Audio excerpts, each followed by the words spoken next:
करनाल शहर, जिसे smart city के नाम से जाना जाता है, दूसरा सीएम सिटी के नाम से जाना जाता है, वहाँ पर एक छोटा सा स्टेडियम हमने देखा है, जहाँ पर करीब करीब मौजूदा हालत में 80 के आसपास बच्चे प्रैक्टिस कर रहे हैं। हर रोज़ ये बच्चे यहाँ पे आकर के प्रैक्टिस करते हैं। तो जानते हैं कि किस तरह की सुविधाएं प्रशासन की तरफ से दी गई हैं, इनको कौन इनको सिखा रहा है, कितना फीस लगता है, कितना खर्चा इन सब का होता है। थोड़ी देर पहले हम इनके साथ मौजूद थे, इनको देख रहे थे खेलते हुए। बेहद ज़बरदस्त खिलाड़ी है ये लोग और ज़बरदस्त मैच हो रहा था, देखने में बड़ा ही मज़ा आया है। फिलहाल जो लोग इस सबको मैनेज करते हैं, जो कोच है यहाँ पर, हमें मालूम पड़ा कि चैम्पियन सर के नाम से उनको जाना जाता है, वो यहाँ पे सिखा रहे हैं काफ़ी लंबे टाइम से। तो उन सबसे बातचीत करेंगे कि क्या क्या उनको रिक्वायरमेंट और है जो प्रशासन की तरफ से दी जा सकती है, सरकार की तरफ से दी जा सकती है। पहली तो मैं ही बता देता हूँ, जो मुझे आते हैं यहाँ पे दिख रहे हैं और मालूम भी पड़ा है कि करनाल में पूरे में कहीं भी एस्ट्रोटर्फ में नहीं है। जब चैंपियनशिप होती है किसी भी तरीके की गवर्नमेंट चैंपियनशिप स्टेट लेवल की, तो उन्हें एस्ट्रोटर्फ पर खिलाया जाता है और यहाँ से ये घास से निकल करके जाता है। तो पहली ही जो चुनौतीपूर्ण भरी या फिर चुनौती वाली जो चीज़ है वो ये है कि इनको खेलने के लिए ग्राउंड ही ढंग का नहीं दिया गया है। सीएम सिटी है, उनको जो है इलेक्शन का इंतज़ार न करते हुए पहले तो यही फैसिलिटी दे देनी चाहिए। बाकी जो खेल नीति के ऊपर बातचीत है आगे चलती रहेगी, वो एक लंबा मुद्दा है, इलेक्शन का मुद्दा भी है। तो बातचीत करते हैं यहाँ मौजूद लोगों से, कुछ प्लेयर से भी हम बात करने की कोशिश करेंगे। चलते हैं। चैंपियन सर, मैं आपसे जानना चाहूँगा कितने बच्चे होंगे फिलहाल जो लाइनअप हुए सर? हो गए अंदाजा तकरीबन 55 हो गए। 55। और इसमें से ऐसे कितने जो रेगुलर यहाँ पे लंबे टाइम से प्रैक्टिस कर रहे हैं और बच्चे जो नए नए आए हैं? ये जो तकरीबन 15 एक बच्चे नए हैं, बाकी सब रेगुलर हैं। बाकी कंटिन्यू करने वाले सारे। मैं काफ़ी टाइम से देख रहा था आप लोग ये मैच भी जो आप अभी करवा रहे थे, बहुत ज़बरदस्त खेल रहे हैं। कितने टाइम हो गए इन लोगों को प्रैक्टिस करते हुए अंदाजा? इनमें से कुछ को तो 7-7, 8-8 साल हो गए हैं। मतलब अलग अलग पीरियड है। किसी को 4 साल, किसी को 5 साल, किसी को 2 साल, सब अलग अलग पीरियड पे आए हुए हैं।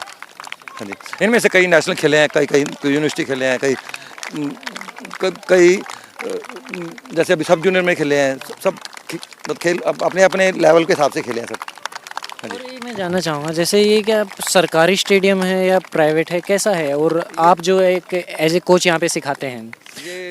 ये गवर्नमेंट गर्ल कॉलेज का ग्राउंड है। इसको जिला खेल अधिकारी की परमिशन से हमने हॉकी करनाल के प्रधान ने उनसे तो ये हमने ग्राउंड चला रखा है। ये हॉकी करनाल के बैनर के नीचे चल रहा है। इसके सेक्रेटरी मिस्टर करण महिला हैं और प्रधान रामपाल लाठर जी हैं। उनके सहयोग से, उनके आशीर्वाद से सब ये हमने मेंटेन कर रखा है। मैं हरियाणा बिजली बोर्ड से रिटायर हुआ हूँ एज ए जेई। और मैं 2017 में अक्टूबर में मैंने VRS ली थी एज ए जेई। 98 से आप सिखा रहे हैं? मैं 98 से, मैं 81 से, मैं 1979 से मैं खेलना हॉकी शुरू किया था मैंने कर्ण स्टेडियम में। तो मेरे 2017 तक मैंने कंटिन्यू वहाँ रहा मैं। और 1998 से तक मैं खेलता रहा। उसके बाद मैंने बच्चों को खिलाना शुरू कर दिया। तो अब 2017 में मैं रिटायर हुआ। तो फिर मैंने हॉकी करनाल के सहयोग से ये हमने ये ग्राउंड बना लिया। ये सब इन्हीं के सहयोग के बिना कुछ नहीं था, अकेला। ये ग्राउंड को कितना वक्त हो गया है ऐसा चलते हुए जहाँ पे बच्चे प्रैक्टिस कर रहे हैं? 2017 अक्टूबर 31 अक्टूबर को मैं रिटायर हुआ था और तकरीबन नवंबर या दिसंबर में हमने ये ग्राउंड में पहली बार आए थे हम। मोटा 2017 से? 18 से ही, 17 तो एंड हो गया था ना। और जैसे मैं देख पा रहा हूँ 55 के आसपास बच्चे होंगे यहाँ पे, लगभग 80 के आसपास बच्चे, अराउंड 80 के आसपास बच्चे हमारे पास। और सब कई बच्चे तो नेशनल खेले हुए हैं और स्टेट तो लगभग हर बच्चा खेला हुआ है जो छोटे बच्चों को छोड़कर। और हमारे पास इंटरनेशनल 3-4 प्लेयर हैं, जसवीर सिंह, विकास चौधरी, दिनेश मान हो गया, सुनील कांति हो गया, सचिन रेलवे में, और लगभग 20 से 25 बच्चे हमारे अच्छी जो जॉब्स हैं ना, रेलवे, ONGC, ऑडिट, और इनमें सब में ज्वाइन किया हुआ बच्चों ने। तो आगे कुछ बच्चे हमारे रेलवे में हैं और 10-12 बच्चे फौज में गए हुए हैं यहाँ हॉकी करनाल के झंडे के नीचे से। तो बच्चे बहुत मेहनत कर रहे हैं, पर करनाल में सिर्फ अगर कहीं प्रॉब्लम है तो एक्स्ट्रा टर्फ की है, जो हम पिछले जब से हरियाणा में बीजेपी सरकार और CM हमारे साहब हरियाणा से करनाल डिस्ट्रिक्ट से हैं, तो हम पिछले 6 साल से मेहनत भी कर रहे हैं कि किस तरह टर्फ लग जाए, पर अभी तक नहीं। करनाल में नहीं बनाया गया है। अभी तक करनाल में पिछले बीजेपी के आने के बाद कोई एस्ट्रो टर्फ नहीं बना पाए। पिछले 6 साल हो गया हमें कोशिश करते हुए कि टर्फ लग जाए करनाल में, और एस्ट्रो टर्फ के बिना हॉकी नहीं है। अब आप देख लो बच्चों की तादाद कितनी है। एकदम से चेंज हो जाता है, जो आजकल हम देख पा रहे हैं, एक घास में खेले और फिर वहाँ पे जाते हैं तो एकदम बिहेव चेंज हो जाता है। हमारे बच्चे यहीं पे आके पिछड़ जाते हैं। जब बच्चे ग्रास से खेल के स्टेट या नेशनल हरियाणा जब खेलने जाते हैं, वो एस्ट्रो टर्फ पे खेलते हैं, तो और इसमें उसमें बहुत चेंज है। अब बच्चे जब एक बच्चा शुरू से एस्ट्रो टर्फ पे खेल के जाएगा और एक ग्रास पे खेल के जाएगा, फ़र्क तो है वो नेचुरल। जानना चाहूँगा, जब आप लोग जाते हैं अपनी फाइल लेकर के या फिर डिमांड लेकर के कि बनना चाहिए, इतने बच्चों को आप खिला रहे हैं और इतने बच्चे आपने निकाले हैं यहाँ से जो सक्सेस हुए हैं, तो उनका रिएक्शन क्या होता है? क्या कहते हैं कि बनवाएंगे, नहीं बनवाएंगे, इतना टाइम? सब कह देते हैं बनवाएंगे। मैंने हर डॉक्यूमेंट्स प्रॉपर कंप्लीट करके डायरेक्टर स्पोर्ट्स ऑफिसर को फाइल भेजी हुई है पिछले 2 साल से, उसकी टेबल में पड़ी है। हमने वार्ड नंबर 1 में 8-10 किलो में स्टेडियम कटा हुआ है नगर निगम का, वहाँ पे हमने एस्ट्रो टर्फ का पूरा प्रपोजल तैयार करके भेजा हुआ है। नगर निगम ने परमिशन ली हुई है उस वहाँ टर्फ बनाने की, तो उन्होंने परमिशन दे दी। पूरी जो अपना स्पोर्ट्स डिपार्टमेंट है करनाल का, उसकी तरफ से बिल्कुल कंप्लीट करके डायरेक्टर स्पोर्ट्स ऑफिसर पंचकुला भेजी हुई है, पर आगे कोई कार्रवाई नहीं होती। अब मंत्री के नॉलेज में डाल दिया हमने, तो CM साहब के भी नॉलेज में है, पर पता नहीं कहाँ क्या हो रहा है। तो ये तो फिर सरकार ही जाने भाई, क्यों नहीं करनाल में ओके एस्ट्रो टर्फ लग सकता है इलेक्शन का वेट कर रहे हो कि आएंगे तब वादा करते हैं? नहीं, वादा भी नहीं कह सकते हम, पर पता नहीं कौन बेसिकली ग्राउंड लेवल पे काम कौन कर रहा है। अब पता नहीं CM साहब के नॉलेज में ये बात जाती है नहीं जाती, तो कोई प्रेस वाला या फिर जो पॉलिटिकली है वो उनके नॉलेज में डालेंगे। करनाल में मतलब एक अच्छा स्पोर्ट्स कॉम्प्लेक्स होना ही चाहिए। अब करनाल इतना स्मार्ट सिटी बन गया है और आज तक एस्ट्रो टर्फ नहीं है।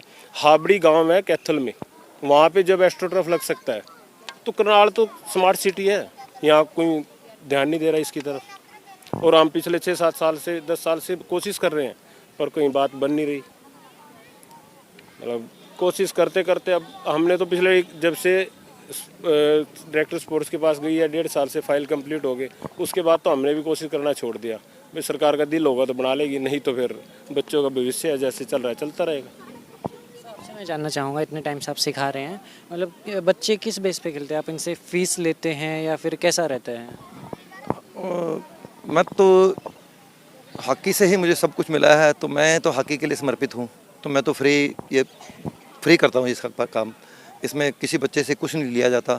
अपनी तरफ से जो हम बन पाता है वो करते हैं। बॉल प्रोवाइड कराते हैं, हॉकी प्रोवाइड कराते हैं, ग्राउंड की मेंटेनेंस कराते हैं। जो भी कुछ करना है हम अपनी तरफ से करते हैं। हमारी एसोसिएशन जो है ये मेला साहब और यहाँ रामपाल लाठर जी हैं, इनके सबके सहयोग से मिलकर ये सब होता है। हम सब ये हमारा एक टीम वर्क है सारा। ये बच्चों से कुछ नहीं लिया जाता। जो भी कुछ रिक्वायरमेंट होती है वो हम ही अपने आप ही मैनेज करते हैं सब। सर अंदाज़ा कितना खर्चा हो जाता है महीने का मैनेज करने में? नहीं, महीने का तो नहीं कह सकते, पर टाइम टू टाइम खर्चे होते रहते हैं। जैसे किसी हमें टूर्नामेंट कराते हैं, उस पर 2-2.5 लाख रुपया लग गया। पीछे हमने जूनियर स्टेट चैंपियनशिप कराई थी, उस पर 2.5 लाख रुपया लग गया था। तो हमारे जो सीनियर्स प्लेयर हैं उन्होंने सभी ने खुद ही मिल के मैनेज किया। बच्चों से किसी से हम कुछ नहीं लेते। उसमें बच्चों को स्टिकें चाहिए, किटें चाहिए, वो सब हॉकी करनाल जो ये काम कर रही है ना, उसमें हॉकी करनाल में मेंबर्स हो गए, सब मिलके ही ये सारा मैनेज करते हैं। और ये ग्राउंड हमने जब स्टेडियम में ग्राउंड छोटा पड़ गया था, वहाँ जो अपना ट्रैक बन गया था, तो ट्रैक के बाद ग्राउंड छोटा पड़ने के कारण फिर हमने DC साहब की परमिशन से ये ग्राउंड लिया था। DC साहब ने बहुत उस टाइम थे, तो उन्होंने हमें ये अलाट कर दिया था, भाई आप फ्री सेवा कर रहे हैं सभी, तो चलो बच्चे भी बहुत थे, तो उन्होंने हमें हॉकी करनाल के नाम से अलाट कर दिया था, भाई आप खिलाओ। और कॉलेज की तरफ से हमें परमिशन दिला दी थी। तो उस तब से चल रहा है, सेंटर बहुत बढ़िया चल रहा है। पर प्रॉब्लम सिर्फ है तो है कि वो एस्ट्रो टर्फ की है करनाल में, कि अगर थोड़ा और सपोर्ट कर दे तो ज़्यादा बेटर टैलेंट यहाँ से निकल है भी है, टैलेंट तो है ही है। हॉकी करनाल पिछले 20 साल से हम हॉकी करनाल के एजेंडे के नीचे से काम कर रहे हैं, और हमने मान लो फौज में ही 12-15 बच्चे तो फौज में दिए हैं, और बड़े बड़े डिपार्टमेंटों में 10-12 बच्चे वहाँ पे दिए हुए हैं, और इंटरनेशनल 3-4 प्लेयर इंटरनेशनल निकले हैं हॉकी करनाल के एजेंडे के नीचे से। पर ट्रफ नहीं है, बच्चों को हॉस्टल, मजबूरी में हमें बच्चे हॉस्टल में भेजने पड़ते हैं, क्योंकि ट्रफ अब यहाँ ग्रास पे बच्चे कब तक खेलेंगे, तो उसके वजह से बच्चों को ट्रफ पे भेजना पड़ता है, हॉस्टलों में भेजना पड़ता है, ताकि वहाँ उनको ट्रफ मिले और फिर वो अच्छे प्लेयर बन पाए। और यहाँ से नज़दीक की अगर बात करें करनाल के आसपास कितना दूर या पास में जाना पड़ता है टर्फ के लिए? अगर है ही नहीं ट्रफ, करनाल डिस्ट्रिक्ट में कहीं ट्रफ नहीं है। या तो आपको शाहबाद मिलेगा 35-40 किलोमीटर दूर, शाहबाद तो 50 किलोमीटर ऊपर है। 50 किलोमीटर दूर है, या फिर अभी हाबड़ी बना वो भी 50 किलोमीटर है। यहाँ से सोनीपत है, वहाँ सोनीपत 3 ट्रफ है, रोहतक 3 ट्रफ लगे हुए हैं, तो करनाल में एक ट्रफ भी नहीं लग पा रहा क्या? सीएम सिटी होने के और स्मार्ट सिटी होने के कारण, होने के बावजूद भी एक ट्रफ नहीं मैनेज हो पाया। तो पता नहीं, चलो सरकार जब सरकार के ध्यान में आएगा तो वो हेल्प करेगी, इस तरफ सोचेगी। सर आपके पास आता हूँ, एक बार आप इनको फ्री कर दीजिए ना सभी के सभी। आप खिलाना है अभी। अच्छा खिलाना आप ही खिलाएंगे, ऑर्डर देंगे? ठीक है ठीक ये वो तो हमारी वेट में खड़े हैं, ठंडे हो रहे हैं। है। इनमें से जो मौजूदा प्लेयर है अभी जो मैच खेल रहे थे, उनमें से आपके हिसाब से कौन कौन है जो आपके बेस्ट प्लेयर है, बुला सकते हैं? ऐसी मैं सिर्फ देखना चाहता हूँ उनको, उनसे बात करनी है क्या? नहीं अभी तो ज़्यादा हो जाएगा लंबा। सिर्फ देखना चाहता हूँ मैं, आगे आए तो। नहीं, ये सारे ही बेस्ट हैं, सारे बेस्ट है जी। हमारे लिए कोई बेस्ट नहीं है कोई। हम तो प्लेयरों को तैयार करते हैं, हमें तो सारे ही बेस्ट बनाने हैं, हमारी तरफ से तो सारे ही बेस्ट हैं। जो अच्छा होता रहेगा उसको। मिस्टर गगन है, ये एनएस करके आए हैं अभी, ये कोच के एलिजिबल हैं। गगन गगन ये अभी एनएस करके आए हैं, अभी असाई में इन्होंने एप्लीकेशन लगा दिया है, पोस्टर निकली है असाई की, इन्होंने एप्लीकेशन लगा दिया है, अभी निकट भविष्य में जल्दी लग जाएगा ये कहीं ना कहीं। तो ये हमारे पुराने इन बच्चों में सबसे सीनियर यही प्लेयर है हमारे। अभी जस्ट ही एनएस करके आया पटियाला से, हाँ जी, और बड़ा अच्छा प्लेयर रहा है। तो देखो कोच भर्ती हो जाएगा, करनाल को कोच मिल जाएगा एक और, तो बात कर सकते हो आप वैसे। अच्छा कैसे हो दोस्त? बढ़िया सर। करण नाम आपको बताया? गगनदीप। कब से आप प्रैक्टिस कर रहे हैं? मैं 2004 से यहीं पे कर रहे हैं? यहीं से करण स्टेडियम में प्रैक्टिस कर रहा है। मैं इनका स्टूडेंट हूँ, राकेश शर्मा सर का, चैंपियन सर का। इन्होंने मुझे हॉकी पकड़ना सिखाया था, और आज इन्हीं के साथ मैं इनके मार्गदर्शन में यहाँ कोचिंग देता हूँ बच्चों को, छोटे बच्चों को।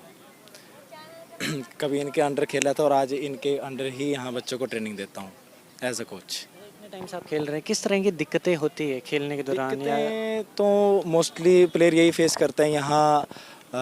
जो प्रैक्टिस करते हैं बच्चे, वो ग्रास पे प्रैक्टिस करते हैं या मिट्टी के ग्राउंड पे प्रैक्टिस करते हैं, लेकिन आगे जब टूर्नामेंट लेवल पे जाते हैं वहाँ उनको टर्फ पे खेलने में बहुत प्रॉब्लम आती है, क्योंकि यहाँ टर्फ है नहीं करनाल में आसपास। तो अगर कोई फ्रेंडली मैच भी लगाने के लिए जाना पड़ता है तो उसकी परमिशन लेनी पड़ती है पहले। परमिशन लेने के बाद फिर शाहबाद, या फिर उसके बाद अब कहीं जाके कैथल में जो टर्फ लगा वहाँ पे जाना पड़ता है। तो वो थोड़ी ज़्यादा प्रॉब्लम है। अगर करनाल में टर्फ लग जाएगा तो बच्चों को बहुत सुविधाएं हो जाएंगी। आगे फ्यूचर जनरेशन जो है करनाल की, वो बहुत मतलब तरक्की करेगी।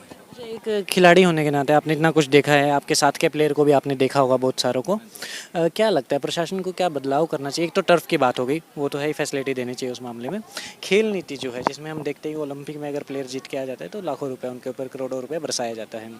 तो क्या बेसिक चेंज होना चाहिए जिससे कि और ज़्यादा पुश मिल सके स्पोर्ट्स को इंडिया में? खेल नीति में कोई प्लेयर अच्छे लेवल पे, इंटरनेशनल लेवल पे अगर मेडल लेके आता है तो सरकार उसका सम्मान करती है, उसे कैश अवार्ड्स, डिफरेंट टाइप के अवार्ड्स देती है। लेकिन जो उन्हें खेल नीति में जो बदलाव करने की ज़रूरत है वो मोस्टली ये है कि जो मेडल लाने के बाद वो लोग प्लेयर्स को सपोर्ट करते हैं, वो मेडल लाने से पहले ग्रास रूट लेवल पे उनको वो बेसिक फैसिलिटीज़ में ऐड करना चाहिए। मतलब बेसिक फैसिलिटीज़ में आ जाएगा अच्छे कोच, अच्छा ग्राउंड, अच्छे इक्विपमेंट्स, अच्छी डाइट। अगर ये सब प्लेयर को ग्रास रूट लेवल पे ही मिलेंगे तो ओलंपिक लेवल पे तो ऑटोमेटिकली ही फिर मेडल की बारिश होगी। अच्छा लगा आपसे बात करें, शुक्रिया।